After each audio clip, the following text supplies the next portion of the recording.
Hello students, welcome to my YouTube channel Vineet sir.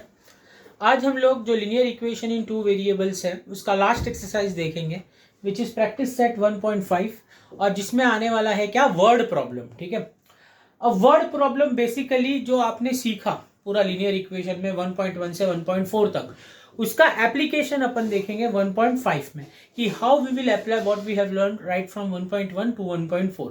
ठीक है, तो वर्ड प्रॉब्लम बेसिकली क्या होता है, आपको स्टेटमेंट होता है। जैसे आपके डेली लाइफ में कोई स्टेटमेंट होता है कि भाई this mango is 2 times of oranges, ऐसे। तो ये है क्या चीज़, तो ये अपन देखने वाले। जैसे अभी फॉर एग्जांपल मैं आपको बोलता हूँ ट्वाइस, ये वर्ड्स आपको दिखने वाले। थ्राइस, फिर आपको आएगा मोर, लेस, मोर बोले तो प्लस, लेस बोले तो माइनस, थ्राइस बोले तो 3 times of any variable, twice बोले तो 2 टाइम्स ऑफ एनी वेरिएबल। ठीक है, 4 टाइम्स, 5 टाइम्स। तो ये सारी चीजें वर्ड्स आपको इंपॉर्टेंट है। और वर्ड प्रॉब्लम में एक सबसे इंपॉर्टेंट बात यह है you have to find out what is the unknown variable, what they are asking you. So in this case we are having linear equation in two variables, so basically we will have two alphabets, two unknowns, दो unknown और दो alphabet हमको लेकर के चलना पड़ेगा। ठीक है, तो आपको मैं क्वेश्चन के थ्रू आपको समझाता हूँ, दो क्वेश्चन कराता हूँ, तो जिससे आपको पूरा का पूरा समझ में आ जाएगा कि बेसिकली ये लीनियर इक्वेशन में हम वर्ड प्रॉब्लम में करने क्या वाले। ठीक है, तो लेट अस सी। क्वेश्चन है, two numbers differ by 3, two numbers differ by 3, the sum of twice the smaller number and thrice the greater number is 19। अब बड़ा आराम से पढ़ना पड़ेगा, line by line question. Two numbers differ by 3 मतलब दो number तो है, और पूछ क्या रहा है, वो पूछ रहा है हमको नंबर्स ही पूछ रहा है, तो दो नंबर है। तो वो दो नंबर्स को मान लो, एक नंबर को आप फर्स्ट नंबर को ले लो x और सेकेंड नंबर को ले लो क्या, y। मैंने दो नंबर ले लिए, एक ले लिया x, एक ले लिया y। बोलता है कि दोनों number differ by 3, difference, difference का मतलब होता है माइनस, कि दोनों नंबर का डिफरेंस है 3, तो x माइनस वाई हो गया क्या, 3। समझ में आ रहा है बॉस आपको, क्योंकि इसमें हम लोग ने अननोन वेरिएबल लिया। तो sum of twice the smaller number, मतलब अगर आप स्मॉलर नंबर को मान लो, ये बिग नंबर था फर्स्ट नंबर, ये था स्मॉल नंबर। ठीक है, हमने, अगर मैं बोलता हूं स्मॉल नंबर y है, तो क्या बोल रहा है कि sum of twice the smaller number, मतलब आप जो स्मॉलर नंबर है उसको ट्वाइस कर दीजिए, तो स्मॉलर नंबर ट्वाइस है और बिगर नंबर का thrice, and thrice the greater number. Bigger number है x, तो 3x, इसका सम, ये दोनों जब आप ऐड करोगे 3x प्लस 2y इज 19, जब इसका सम करोगे तो मिलेगा क्या, 19। अब ये बन गया पहले जैसा लीनियर इक्वेशन। मतलब अभी करना क्या होगा आपको, इसको करना यही होगा कि आप इसको सॉल्व करोगे और आप x और y की वैल्यूज निकालोगे। ठीक है, एकदम सिंपल सा फंडा है, कोई इसमें ये नहीं है। लेकिन मैंने जैसे आपको बताया था कि सेम कोएफिशिएंट और सेम वेरिएबल ही होना चाहिए, ताकि हम इसमें एलिमिनेशन टेक्निक करके सॉल्व कर पाए। ठीक है, तो एक चीज ये कर सकते हैं, या फिर सब्स्टिट्यूशन मेथड का भी इसमें फंडा लगा के x की जगह पे 3 प्लस वाई डाल के आप सॉल्व करो, y और x निकालो। पर हम एलिमिनेशन करते हैं। एलिमिनेशन में होगा क्या, या तो आप यहाँ पे 3 से मल्टीप्लाई करो ताकि ये 3x हो जाए, या तो आप 2 से मल्टीप्लाई करो तो 2y हो जाए। तो बेटर है कि हम लोग 2 से करेंगे, क्यों, क्योंकि माइनस 2y ऑलरेडी है, तो कैंसिल बहुत फास्ट होगा। तो मैं क्या करता हूँ, इसको 2 से मल्टीप्लाई कर देता हूँ। Let it be equation 1, this is equation 2। इसको रब करते हैं, मल्टीप्लाइंग इक्वेशन 1 बाय क्या, 2। ठीक है, तो जब आप 2 से मल्टीप्लाई करोगे फ्रेंड्स, तो पूरे थ्रू आउट इक्वेशन में करना। ठीक है, ऐसा नहीं कि सिर्फ y को करना है। ठीक है, तो 2x minus 2y equal to 6। नीचे क्या था equation boss, 3x plus 2y equal to 19। ठीक है, ये हो गया।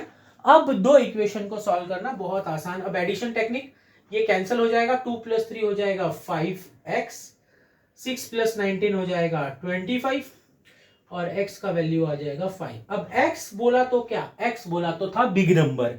ठीक है, ये तो एक चीज अपने को समझ में आ गया। अब x का वैल्यू आप कहीं पे भी सब्स्टिट्यूट, इतना एक्सरसाइज आपने किया 1.1 से 1.4 तक स्टूडेंट्स, तो बेसिकली अब आपको आ गया होगा कि आगे का स्टेप होता क्या है।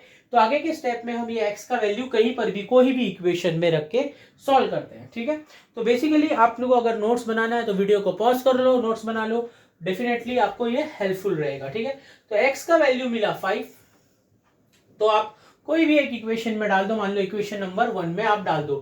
ठीक है, तो ये क्या हो जाएगा, 5 minus Y equal to 3, minus Y 3, ये 5 उधर जाएगा तो हो जाएगा -5, माइनस कट हो जाएगा क्योंकि y इक्वल टू ये होगा -2, तो माइनस माइनस कट हो गया, तो देयरफॉर आपका जो आंसर आएगा वो होगा +2, y equal to 2। This is your answer. तो मतलब आपको लेकिन कैसा है, आपको आंसर प्रेजेंटेशन करते वक्त लिखना होगा कि द रिक्वायर्ड नंबर्स आर क्या है 5, 2, ये 2 नंबर है 5 और 2।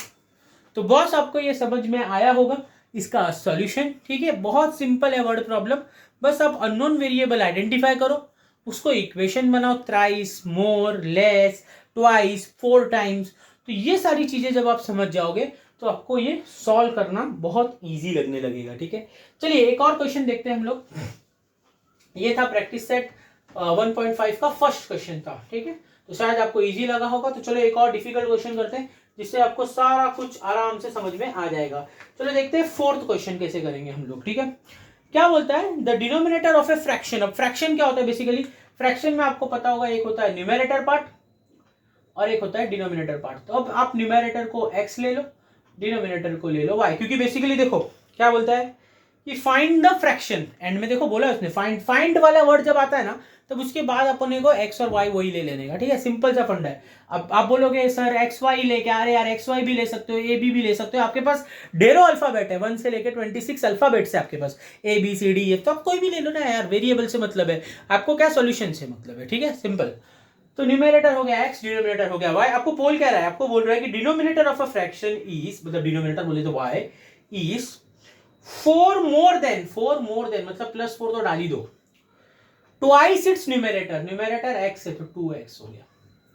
ये आ गया एक इक्वेशन। अब इसे थोड़ा अरेंज कर देते हैं अपन ना, तो 2x हो गया, ये y उधर जाएगा तो -y हो गया, इक्वल टू 2x इधर आ गया, ये y इधर आ गया, +4 उधर जाएगा तो हो जाएगा -4।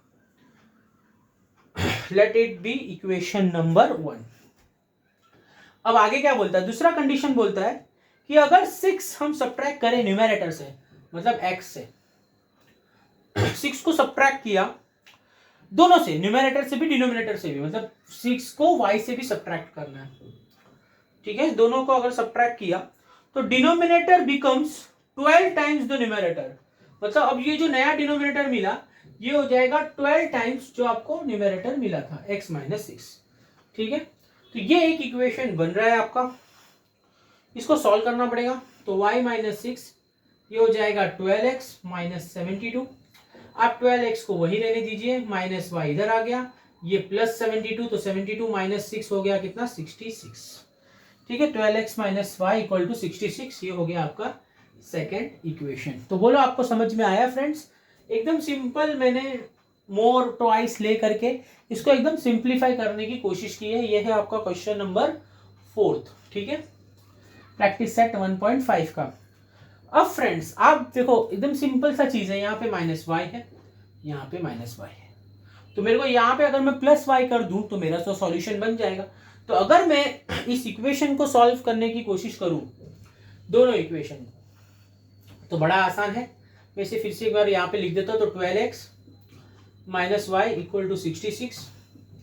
अब यहाँ पे अपने को सब्ट्रैक्शन टेक्निक यूज करना पड़ेगा, सब्ट्रैक्शन करना पड़ेगा ऑपरेशन में। तो माइनस का प्लस, प्लस का माइनस, प्लस का माइनस, ये हो गया आपका -70, ये कट हो गया।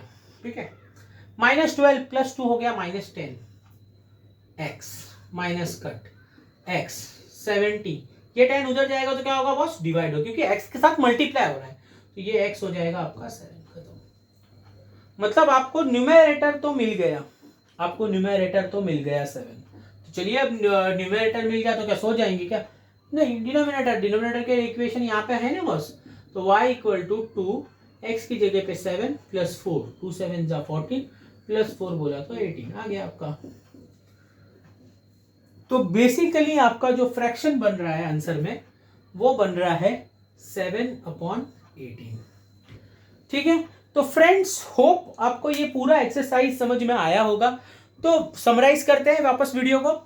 आपको वेरिएबल्स आइडेंटिफाई करने पड़ेंगे, unknown variables x y z a b c d, जो भी आप कर लो, 2 वेरिएबल ही बनेंगे वैसे भी। उसको इक्वेशन में कन्वर्ट करना होगा। और जो आपने 1.1 से 1.4 तक पढ़ा है, सब्स्टिट्यूशन टेक्निक अगर नहीं पढ़ा है तो मेरे वीडियोस है वहाँ पे देख लो, आपको 1.1 से 1.4 में पूरा सब समझ में आ जाएगा।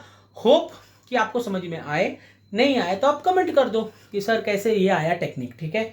तो अगर समझ में आ गया, अच्छा लग रहा है वीडियो, लाइक करो, चैनल को मेरे सब्सक्राइब करो विनीत सर, और शेयर करो इसको ज़्यादा से ज़्यादा, ताकि, और सबसे इम्पॉर्टेंट बात, अगर वीडियो अच्छी लगी आपको तो नोटिफिकेशन बेल आइकन होगा, ठीक है, बेल आइकन भी प्रेस कर दो ताकि जो नया वीडियोस आएगा आप तक पहुंचता रहेगा, ठीक है।